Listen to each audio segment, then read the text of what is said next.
এই সমাজের ফর্সা ত্বকের প্রতি অতিরিক্ত আগ্রহই একটা সাধারণ নারী থেকে সিরিয়াল কিলার হয়ে যায়। এটি এমন খুন এবং রহস্যের কাহিনী যা আপনাকে শেষ মুহূর্ত পর্যন্ত অবাক করতেই থাকবে। কোনোভাবেই আপনি বুঝতে পারবেন না আসল খুনি কে। আজকে আমি পুরো সিনেমাটি খুব সহজ ভাষায় আপনাদের সামনে তুলে ধরব। স্বাগতম সিনেমা এক্সপ্লেন বাংলায়। আমার চ্যানেলে নতুন হলে অনুগ্রহ করে সাবস্ক্রাইব করবেন। আজাইরা পেচাল বাদ দিয়ে চলুন ভিডিও শুরু করা যাক। সিনেমার শুরুতেই আমরা দেখি এক রাতে প্রিয়া নামের একটি মেয়ে অফিস শেষে সন্ধ্যায় একটা গলির ভিতর দিয়ে একা বাড়ি ফিরছিল। হঠাৎ মুখোশ পরা এক অজ্ঞাত আততায়ী তাকে ধরে ফেলে। আততায়ী প্রিয়ার শরীরে এমন একটি ড্রাগ বা বিষাক্ত ইঞ্জেকশন দেয় যার ফলে প্রিয়ার পুরো শরীর কালো হয়ে যায়। কিছুক্ষণের মধ্যেই প্রিয়ার মৃত্যু হয়। খুনি এরপর প্রিয়ার দেহ সেই জায়গা থেকে গাড়িতে করে নিয়ে এসে একটি আবর্জনার ট্যাঙ্কে ফেলে দিয়ে পালিয়ে যায়। পরের দিন সকালবেলা পরিচ্ছন্নতা কর্মীরা এসে সেই লাশ দেখতে পায়। পরে পুলিশ এসে লাশ নিয়ে যায়। অদ্ভুত খুনের ধরন দেখে পুলিশ থেকে শুরু করে সাধারণ মানুষ সবাই স্তম্ভিত। কেউ বুঝতেই পারে না এমন কালো হয়ে যাওয়ার কারণ কি। মুম্বাইয়ের এডিজিপি ধ্রুব গুবারাক খুব সফল একজন পুলিশ অফিসার, কিন্তু এই খুনের ঘটনার সাথে তার জীবনের একটি মার্মিক মিল ছিল। মনে রাখবেন, এর আগেও ধ্রুবর নিজের মেয়ে প্রিয়াও একই কায়দায় খুন হয়েছিল, যার কারণে তার জীবন পুরোপুরি পাল্টে যায়। তার বাম হাত ও বিষাক্ত ইঞ্জেকশনের কারণে কালো হয়ে যায়। কেউ একজন তার মোবাইলে সেই খুনের ছবি পাঠায়, আর সেটা দেখেই তার পুরনো স্মৃতি মনে আসে। তার অতীতের ঘটনাগুলোর জন্য তার ঊর্ধ্বতন কর্তৃপক্ষ মনে করে যে এই হাই প্রোফাইল কেসের তদন্তের দায়িত্ব নেওয়ার জন্য তিনি মানসিকভাবে স্থিতিশীল নন। কিন্তু খুনের ধরন এক হওয়ায় ধ্রুব কিছুতেই চুপ থাকতে পারেন না। তিনি জোর করে এই কেসের তদন্তে যুক্ত হন এবং চেন্নাই আসেন। তিনি বিশ্বাস করেন তার মেয়ের খুনি এখনও বাইরে ঘুরে বেড়াচ্ছে এবং আরও খুন করছে। তবে তদন্ত করতে গিয়ে পুলিশ একটি গাড়িতে একটি আঙুলের ছাপ খুঁজে পায়। এই আঙুলের ছাপটি ছিল তামিলারিভু নামে এক ছাত্রের। এই তামিলারিভু একজন সাঁতারু এবং তার একটি অসাধারণ ক্ষমতা আছে। তার রয়েছে আইডেটিক মেমোরি, অর্থাৎ সে কোনো কিছু একবার দেখলে তা হুবহু মনে রাখতে পারে। তার মাদক পাচারের সাথে জড়িত থাকার অতীত ছিল। পুলিশ তামিলারিভুকে গ্রেফতার করে, কিন্তু সে খুব অদ্ভুত আচরণ করতে শুরু করে। সে মন্ত্র জপ করে এবং পিল বা ওষুধ চায়। সে অস্বীকার করে যে সে কাউকে খুন করেছে। তবে সে জানায় যে খুন হওয়া রম্মা একসময় তার প্রেমিকা ছিল, কিন্তু তার বোনকে ছাড়তে রাজি না হওয়ায় রম্মা তাকে ছেড়ে চলে যায়। কিছু তদন্তের পর পুলিশ জানতে পারে যে তামিলারিভু নির্দোষ এবং তার কিছু অলৌকিক ক্ষমতা আছে যার মাধ্যমে সে পুলিশকে সাহায্য করতে পারে। তামিলারিভু প্রথম দিকে পুলিশকে সাহায্য করতে চায় না। তখন ধ্রুব তাকে তার মেয়ের প্রিয়ার খুনের মর্মান্তিক গল্পটি শোনান। কিভাবে প্রিয়াকে খুন করা হয়েছিল এবং কিভাবে খুনিকে ধরার সময় ধ্রুব নিজেও বিষাক্ত ইঞ্জেকশনের শিকার হন, যার ফলে তারও শরীর আংশিক কালো হয়ে যায় এবং তার শারীরিক কাজকর্মেও সমস্যা দেখা দেয়। ধ্রুবর এই দুঃখের কাহিনী শুনে তামিলারিভু রাজি হয় তদন্তে সাহায্য করতে। তামিলারিভু জানায় সে জলের নিচে দীর্ঘ সময় নিঃশ্বাস বন্ধ রেখে পুরনো স্মৃতিগুলো খুব স্পষ্টভাবে মনে রাখতে পারে। এটি তার বংশগত মন্দির এবং সিদ্ধ সাধুকদের কাছ থেকে পাওয়া একটি বিশেষ ক্ষমতা। ধ্রুব তখন তামিলারিভুর জন্য জলের নিচে তার স্মৃতি ফিরে পাওয়ার ব্যবস্থা করেন। সে জলের নিচে গিয়ে খুনের রাতের কিছু ঝাপসা দৃশ্য মনে করতে পারে। সে জলের মধ্যে রম্মার গলার লকেটের ছায়া দেখতে পায়।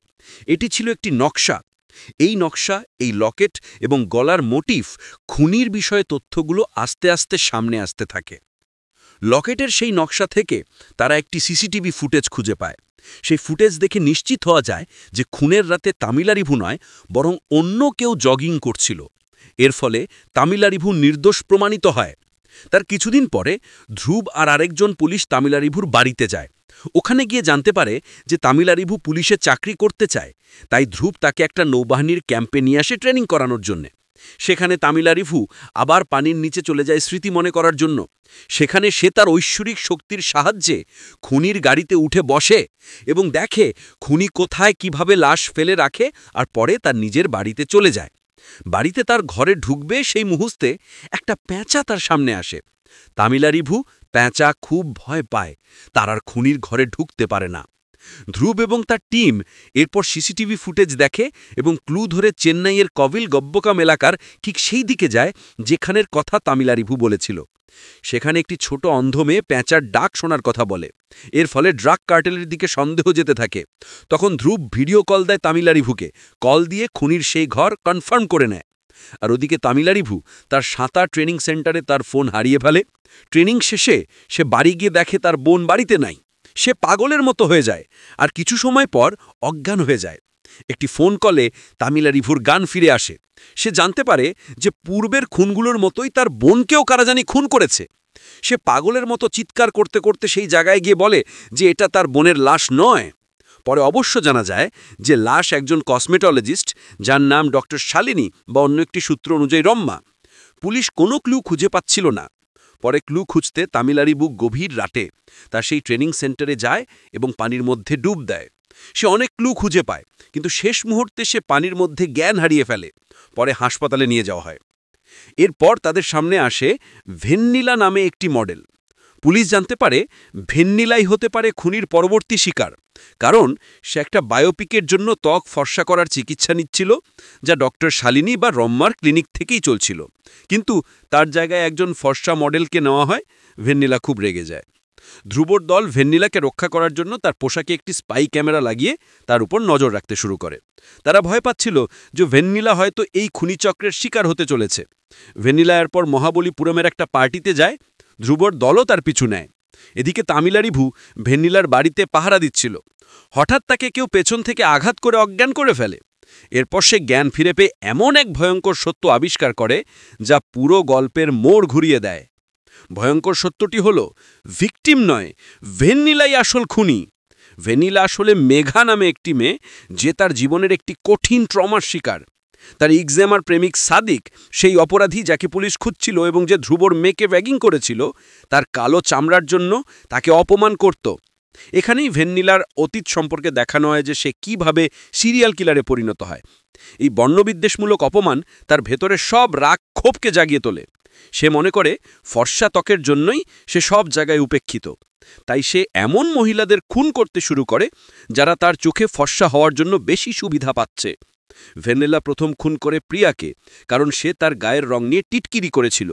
এরপর যখন সে জানতে পারে যে ফটোগ্রাফার কার্তিক তাকে দেওয়া একটি চেন তার প্রেমিকা রম্মাকে দিয়ে দিয়েছে এবং কার্তিক তাকে নয় রম্মাকে বেছে নিয়েছে, তখন সে রেগে গিয়ে রম্মাকেও খুন করে। তার ধারণা ছিল যে ফর্সা হওয়ার কারণেই কার্তিক রম্মাকে বেছে নিয়েছে। আর ডক্টর শালিনীকে সেও খুন করে, কারণ তিনি তার ত্বক ফর্সা করার চিকিৎসার সঙ্গে যুক্ত ছিলেন। ভেন্নিলার পরবর্তী এবং শেষ শিকার ছিল মডেল সানা ত্রিবেদী, যে ভেন্নিলাকে বাদ দিয়ে তার জায়গায় এসেছিল। ভেন্নিলা সানা ত্রিবেদীকেও সেই একই বিষাক্ত ইঞ্জেকশন দেওয়ার জন্য প্রস্তুত হয়। ঠিক সেই মুহূর্তে ধ্রুব সেখানে এসে পৌঁছায়। কোনো কথা না বলে ধ্রুব ভেন্নিলার দিকে গুলি ছোড়েন। ভেন্নিলা মাটিতে লুটিয়ে পড়ে। শেষ পর্যন্ত ধ্রুব সানা ত্রিবেদীকে বাঁচান এবং এই ভয়ঙ্কর সিরিয়াল কিলারকে থামাতে পারেন। সিনেমার একদম শেষে কার্তিক আহত ভেন্নিলার পাশে বসে কান্নাকাটি করতে থাকে। সে আফসোস করে বলে, এই সমাজের ফর্সা ত্বকের প্রতি অতিরিক্ত আগ্রহই শেষ পর্যন্ত ভেন্নিলাকে এই ট্র্যাজিক পরিণতির দিকে ঠেলে দিয়েছে। ধ্রুবর মনে তার মেয়ের হত্যার ক্ষত আরও গভীর হয়। এই গল্প কেবল একটি খুনের রহস্য নয়, সিনেমাটি দেখায় কিভাবে বর্ণবিদ্বেষ এবং মনের ভেতরে চেপে থাকা ট্রমা একজন মানুষকে সিরিয়াল কিলারে পরিণত করতে পারে। একজন দক্ষ পুলিশ অফিসারের ব্যক্তিগত শোকের সঙ্গে একটি কঠিন কেসের তদন্ত কিভাবে মিলেমিশে যায়, সেটাই ছিল এই সিনেমার মূল বিষয়। এইভাবে শেষ হয় থ্রিলার এই সিনেমার টানটান উত্তেজনাপূর্ণ কাহিনী। ভিডিওটা কেমন লাগলো অবশ্যই কমেন্ট করে জানাবেন। ভালো লাগলে লাইক ও শেয়ার করবেন, আর সাবস্ক্রাইব করতে ভুলবেন না। খুব তাড়াতাড়ি আসছি নতুন কোনো সিনেমার গল্প নিয়ে। ধন্যবাদ।